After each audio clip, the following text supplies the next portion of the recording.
What's up, nerds, and welcome back to the Overwatch League Network YouTube channel. I'm Totally Drunk, and I'm here to break down the top teams in North America following Week 2 of the 2022 season.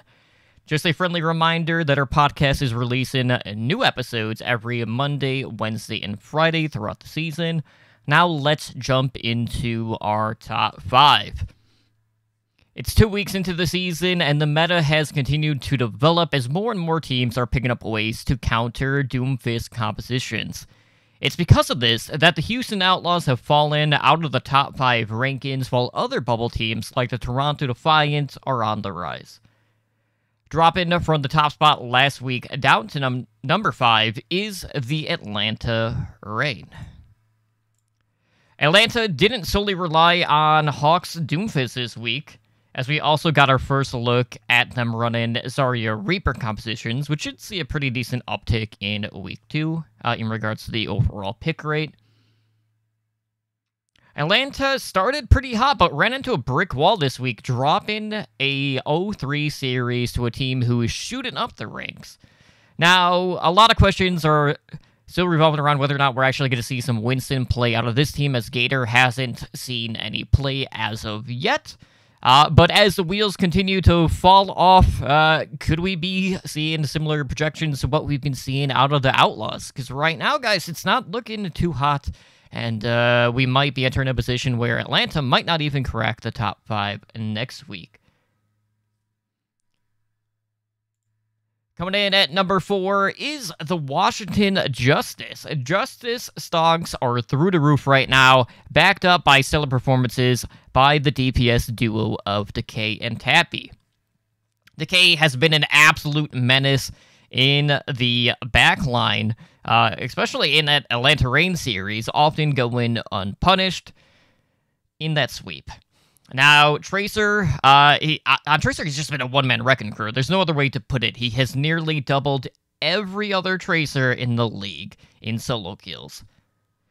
Teams that are running Winston or Echo are going to find themselves at ends against Happy's Widow, which continues to also be a pretty big factor in their series so far. So as long as you have Mag, who is creating opportunities for these DPS, Justice should keep on rolling.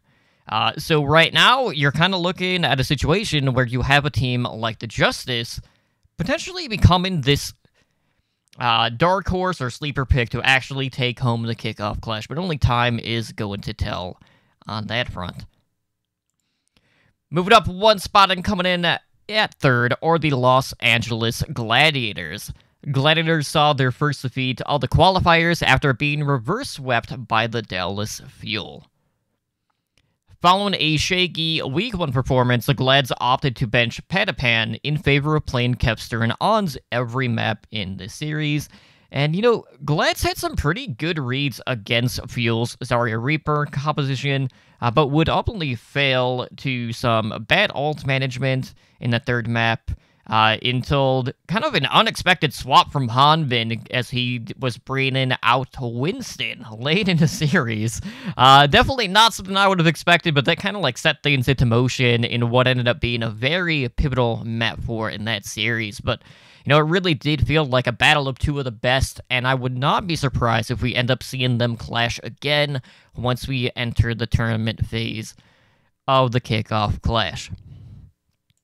Now, that being said, because the Dallas Fuel did take home that win, they secured the number 2 spot in the power rankings.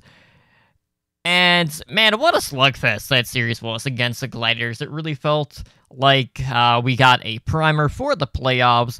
And it was really some late-game heroics with, like, the deflect sleep strats coming in from Sparkle that helped, you know, seal the deal for the Dallas Fuel in this case.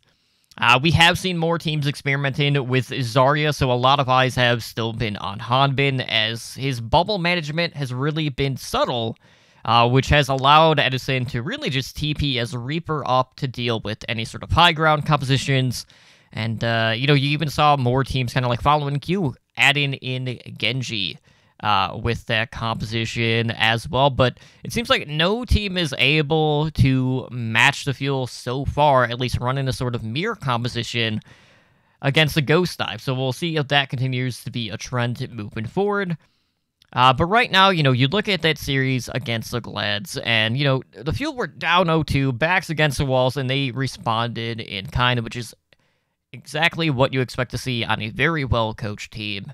But, right now, it's just you have 3 really good teams, and it's time to separate the pack, and hopefully we'll be able to do that next week as our top-seeded team has a pretty tough opponent. So that being said, it is the San Francisco Shock taking home the top spot after 3-1 wins over both the Houston Outlaws and the New York Excelsior. The Shock are looking to cruise into the tournament and are currently the only undefeated team so far in the Overwatch League. So again, guys, the rookies on the Shock continue to shine here. Finn has been turning off people's lights with a 55% sleep dart accuracy this week. And Proper's Tracer is leading the pack when it comes to hero damage, eliminations, final blows, and pulse bomb kills over a 10-minute span. Now, it's not every day that we get to see someone really go in tit for tat with the K on a signature hero, but the stats do not lie in this case, and I am just waiting for that sort of head-to-head between Proper and K to actually happen. But as I mentioned, the Shock have a very tough opponent in week number 3, as they have a date with the LA Gladiators. And, if that 5-map series between the Glads and the Fuel is any indicator of what to expect, it should be an absolute banger of a match in week number 3. Well, with that being said, guys, again, I'll see you back next week after we get our first look at the APAC teams, and it's going to be a very tight week 3, with some of them competing 3 times throughout the course of Friday, Saturday, and Sunday. But until then, be sure to check out our new episodes dropping over on your podcatcher of choice every Monday, Wednesday, and Friday. And I know, our next one will be a little bit lighter since, we do only have games Friday, Saturday, Sunday again this week before things open up a little bit more. We shift back to Thursday through Sunday. So with that being said, guys, enjoy your weeks, and I'll see you next time.